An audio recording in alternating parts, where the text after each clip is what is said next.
an unfair perception. We call it a bias. We say that you put the risk on our countries higher than risk anywhere else. Why? There's bias, there's racism.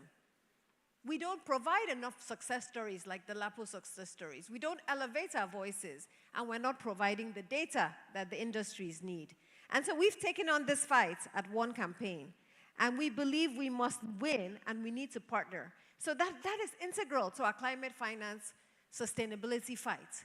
Because if we don't demonstrate that we have data, we have strategies, we have mitigation, we will continue to even pay more for finance, especially if we're not addressing climate as an integral part on how we address this. So let's go quickly through the suggestions that we have.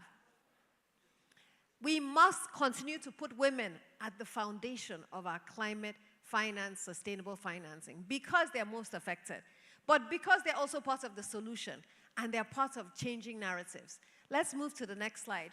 We must also continue to understand that agriculture and farmers who are most affected by climate change are also part of the solution, and that if our strategies and our approaches are integrated in the way we engage with women and smallholder farmers, with how we price for their drought resistance, how we price for their farms, what insurance mechanisms we embed in our climate finance loans, and I assume that all of you already have insurance as part of the loan mechanism. That has to go hand in hand. The insurance industry has to be talking with the finance industry, and together you must develop products that ensure that we manage risk, because there are so many instruments for hedging risk now. There are guarantees, there are mechanisms that allow you, and they are subsidized by global players, and we have to take advantage of them. And then beyond smallholder farmers, we must continue to partner and integrate to support SMEs. And insurance is embedded, guarantees are embedded, and all the mechanisms that low-income households, especially the small businesses, experience have to be part of what we do. And then what is required? What is required? We must hold wealthy countries accountable. And for those of you who understand the international development landscape, what I have learned is that if we don't hold them accountable and push them, we will not move forward. In this role that I've had for almost 2 years, I've learned something. I've learned that it's not in any best interest for Nigeria to get its act together. It's not in anybody else's best interest. Why? Many of the people in the development sector have benefited from Africa not speaking with one voice. They have benefited from us not knowing the worth of our critical minerals. They have benefited from us not knowing the worth of many of the products and services that we provide. Even many of our musicians and artists who are doing so well on the global stage are still not getting the best returns on their creativity because we do not fully understand our worth. And so as we think about the future, we must hold wealthy countries accountable for their commitments to supporting our continent when it comes to climate-smart financing. Now, it means that we need instruments from them, we need guarantees from them, and we need subsidies from them, because we did not contribute to the climate crisis, but we're facing the brunt of it. So as a microfinance bank and as a finance institution, who can provide those guarantees? And there are many development institutions around the world who can come alongside as partners. So that's one. Then what about financial institutions ourselves? What is the role of financial institutions? Can we go to the next slide? We must also do our part in unlocking the potential there. So wealthy countries have a role to play in terms of managing risk. But we also must manage risk. And this is where public, philanthropic, and private sector engagement should come together in terms of real and timely data, in terms of weather information, in terms of insurance, and in terms of hedging strategies. The private sector must also play a role. Now, this is really when we think about unlocking resources for Africa, for Africans. I recently learned that about $3 trillion worth of African money, legitimate money, not stolen money, legitimate money is outside the continent. Why are we keeping our money outside the continent instead of bringing it to LAPO Microfinance Bank? Why? Because we also don't trust that our money in our institutions can deliver impact for our people. We have to change that. I was just in Hong Kong for the Asia Philanthropy Forum, Venture Philanthropy Forum Conference. And the theme was Asian Wealth for Asian Development, hinged on Asian values. Can the next conference we have be focused on Nigerian wealth for Nigerian development, hinged on Nigerian values? We can do it.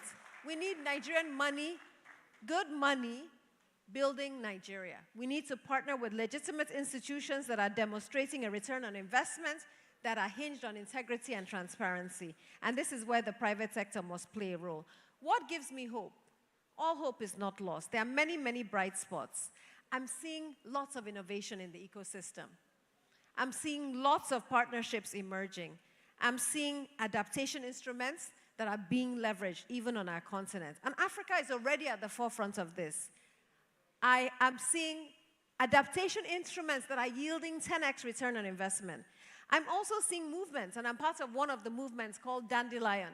I don't know how many of you have heard of the Dandelion movement. It was started by Mary Robinson, and it's such an inspiring initiative. Please check it out. The Dandelion movement believes that women must become climate champions, and that women must partner with other women and men, male dandelions exist, to spread the word that we must own the future of our own development and push for a safer world.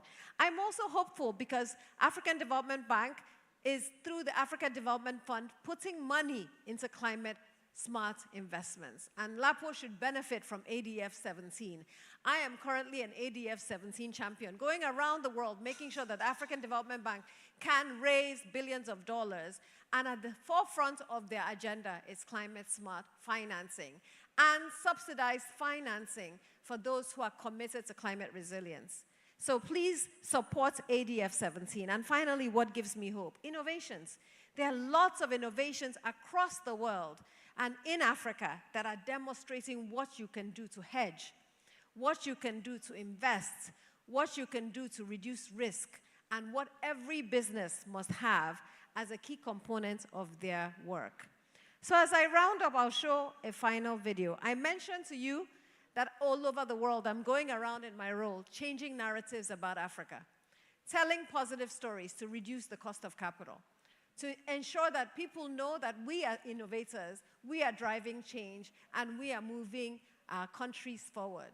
And we put together a video in partnership with a very talented Nigerian poet on Africa and why Africa is ready and open for business. So I'm ending with this and saying to you, and you watch the video, that we must take a stand on leveraging success stories, elevating our voices, incorporating our data and insurance, but also making sure that climate is not something we put aside, but integrate, because we must become climate champions. So please play the video with some sound.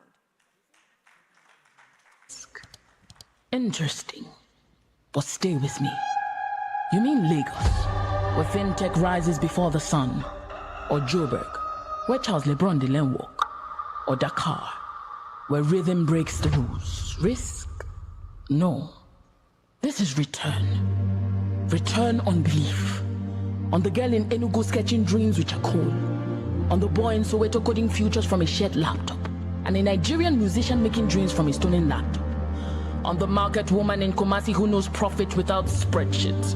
On justice. For once, we know how to build with bruises. Remix scarcity into rhythm. We stretch coins into companies, our sweat, blood, and bodies. We take what the world throws away and say, not so fast, Abiku. We reinvent.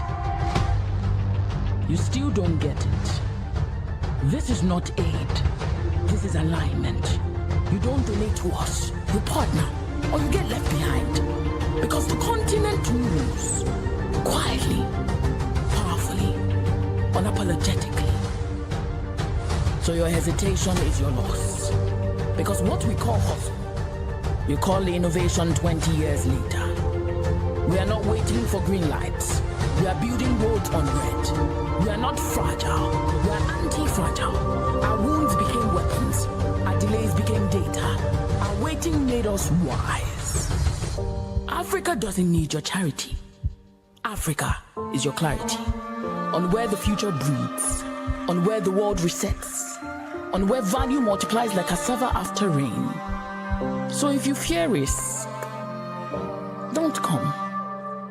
But if you're looking for a return on imagination, on resilience, on tomorrow, welcome. Welcome to Africa. So the future belongs to us, to Lapo and to all the visionary leaders who will take a change and a stand to create the future we deserve. Thank you. Thank you very much. May we please ask that you remain on stage as I welcome our co-founder, Mrs. Elizabeth Ngozi Ehigiamuswe, to come present this award. But if you thoroughly enjoyed that presentation, if you are proud to be African, if you are proud to be here and excited about the future, please give Mrs.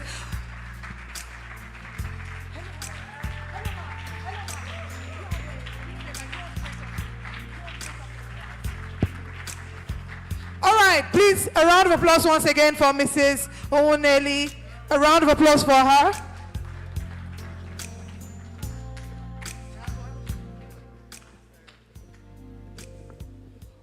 Thank you so much, Mrs. Didi Okonkwo Muneli, for this wonderful presentation. On behalf of Lapo Microfinance Bank, present this to you. Thank you. God bless you.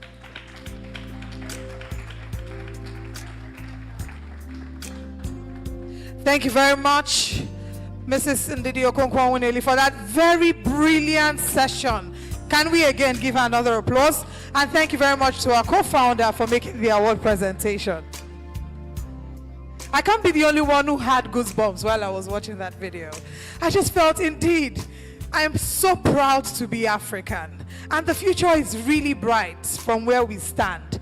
And no longer will we sit by and allow the hypocrisy that is being propagated about our continent and about our country. And it's a collective effort. We all have a role to play. And we hope that today you are challenged to further propagate the gospel that Africa is where clarity is. It's on this note we have a short break, a 20-minute tea break. We have lunch. No, this is tea break. There is lunch later. But for now, want to please ask, use this moment, interact with the stalls behind, and get something to eat. Come back to your seat, and so we can continue with this. But we have